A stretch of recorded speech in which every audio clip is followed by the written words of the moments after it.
Hi മച്ചാമനെ. അപ്പം നമ്മുടെ പുതിയൊരു വീഡിയോയിൽ നിങ്ങൾക്കേർക്കും സ്വാഗതം. അപ്പം നമ്മുടെ ചാനൽ ആദ്യമായിട്ട് കാണുന്നവരാണെന്നുണ്ടെങ്കിൽ നമ്മുടെ ചാനൽ ഒന്ന് സബ് ചെയ്തേക്കണം കേട്ടോ. അപ്പോൾ നമ്മുടെ കട്ടയ്ക്ക് കൂടെ ഉണ്ടായിരിക്കും. നമ്മുടെ വീഡിയോ ഒന്ന് ഷെയർ, ലൈക്ക്, കമൻസ് ഒക്കെ ഒന്ന് ആഡ് ചെയ്തേക്കണം. അപ്പോൾ നമുക്ക് നേരെ വീഡിയോയിലേക്ക് വരാം. വീഡിയോയിലേക്ക് വരാനുള്ള മെയിൻ കാരണം എന്ന് പറഞ്ഞാൽ ഇന്ന് ഞാനിപ്പോൾ ഒരു വീഡിയോ ചെയ്യാൻ ആയിട്ടുള്ള മെയിൻ കാരണം എന്ന് പറഞ്ഞാൽ എന്താണെന്ന് അറിയാം, ഞാൻ പറഞ്ഞുതരാം. ഇപ്പോൾ എല്ലാവർക്കും ഒരു പ്രോബ്ലമായിട്ട് വന്നേക്കുകയാണ് കമൻസ് ഇടാൻ പറ്റാത്തൊരിത്. ആരുടെയും വീഡിയോയ്ക്ക് കമൻറ്റ് ഇടാൻ പറ്റുന്നില്ല. അപ്പം ഞാൻ അറിയാൻ വയ്യാത്തവർക്കായിട്ട് ഞാനൊന്ന് പറഞ്ഞാൽ, ചില ആൾക്കാർക്ക് അറിയാമായിരിക്കും, എന്നാലും ഞാൻ ഒരു കാര്യം പറഞ്ഞുതരാം. നമുക്ക് അറിയാൻ വയ്യാത്ത കുറേ ആൾക്കാരുണ്ട്. അപ്പം ഞാൻ ഈ കമൻറ്റിൻ്റെ ഒരു വീഡിയോ ഞാൻ ഇന്നാൾ ഇട്ടായിരുന്നു. എനിക്ക് കമൻറ്റ് ഇടാൻ പറ്റത്തില്ല, അതുകൊണ്ടാണ് ഞാൻ കമൻറ്റ് ഇടാത്ത. ആരും ഒന്നും വിചാരിക്കില്ല, എല്ലാവരും സപ്പോർട്ട് ചെയ്യുന്നുണ്ട്. എന്നാലും ഞാൻ ഒരാടെ കമൻസ് കയറിയിട്ട് ഞാൻ കമൻറ്റ് ഇടുമായിരുന്നു. എന്ന് വെച്ച് കഴിഞ്ഞാൽ നമ്മൾ ഒരു ലിസ്റ്റ് എടുത്തിട്ട് നമ്മളിപ്പം കമൻറ്റ് കാണാമല്ലോ, നമുക്ക് കമൻറ്റ് ഇടാൻ പറ്റില്ല, നമുക്ക് കമൻറ്റ് കാണാമല്ലോ. അപ്പം ഞാനൊന്നും അന്ന് ഇത് ശ്രദ്ധിച്ചിട്ടില്ല. അപ്പം നമ്മൾ ആ കമൻറ്റിൻ്റെ അകത്തോട്ട് കയറിയിട്ട് അവരിട്ട കമൻറ്റിൻ്റെ തൊട്ട് താഴെ ഇവർക്ക് റിപ്ലൈ കൊടുക്കാനുണ്ടല്ലോ, അപ്പോൾ അവിടെ കയറി നമ്മൾ കമൻറ്റ് ഇടുമായിരുന്നു.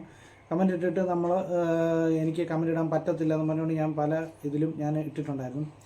അപ്പോൾ ഇനി അതിൻ്റെ ഒന്നും ഒരാവശ്യമില്ല.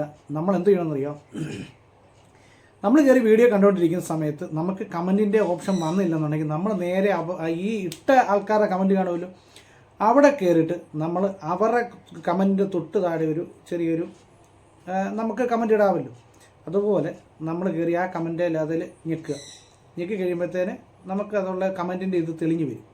നമുക്ക് എന്ത് അവിടെ റൈറ്റ് ചെയ്യാൻ പറ്റും, അത് തെളിഞ്ഞു വരുന്ന സമയത്ത് ഞാനത് തൊട്ട് ഇവിടെ ഇടുന്നുണ്ട്, നിങ്ങളെ ശ്രദ്ധിച്ചാൽ മതി. ഞാൻ ചെയ്തിട്ടുണ്ട്. അപ്പോൾ ആ കമൻറ്റ് ഇടാൻ വരുന്നതിൻ്റെ അവിടെ ആയിട്ട് നമ്മളപ്പം കമൻറ്റിൻ്റെ അത് ആഡാവുമല്ലോ നമ്മുടെ റൈറ്റ് ചെയ്യാൻ വേണ്ടി. എന്നിട്ട് നമ്മൾ എന്ത് ചെയ്യണമെന്ന് അറിയാം, അവിടെ ചുമ്മാതെ ഒരു 2 ലവ് ചിഹ്നം വല്ല ചുമ്മാ ഒന്ന് അടിച്ചു കൊടുക്കണം. ചുമ്മാ ഒന്ന് അടിച്ചു കൊടുത്തിട്ട് നേരെ ബായ്ക്ക് അടിച്ചിട്ട് ആ ലവ് ചിഹ്നം കളഞ്ഞിട്ട് പിന്നെ ഒന്നുകൂടെ ബായ്ക്ക് അടിച്ച് കഴിയുമ്പോഴത്തേനെ നോക്കിക്കഴിഞ്ഞാൽ തൊട്ട് താഴെ നമുക്ക് കമൻറ്റ് ഇടാൻ പറ്റുന്ന രീതിയിൽ നമ്മുടെ ആ സാധനം ഇങ്ങനെ തെളിഞ്ഞു വരും. അപ്പം നമുക്ക് ക്ലിക്ക് ചെയ്തിട്ട് നമുക്ക് കമൻറ്റ് ഇടാൻ പറ്റും. സാധാരണ ആൾക്കാർ ഇട്ടേക്കുന്നത് നമുക്ക് കമൻറ്റ് ഇടാൻ പറ്റും. അപ്പോൾ ഇനി ആ ഒരു വിഷമം ആർക്കും വേണ്ട, ഒന്ന് ജസ്റ്റ് ഒന്ന് ട്രൈ ചെയ്ത് നോക്ക്, അപ്പം നിങ്ങൾക്കത് മനസ്സിലാവും. ഓക്കെ, അപ്പം ഇത് നോക്കിയിട്ട് എനിക്ക് ഇപ്പോൾ ഇടുന്ന നമ്മുടെ വീഡിയോയ്ക്ക് കമൻ്റ് ഒന്ന് ഇട്ടുക പറ്റുന്നുണ്ടെന്ന് പറഞ്ഞുകൊണ്ട് ആര് എപ്പം കണ്ടാലും ഒന്ന് നോക്കണം കേട്ടോ. Okay, bye. അപ്പോൾ അടുത്തൊരു കിടലും വീഡിയോ നമുക്ക് വീണ്ടും കാണാം.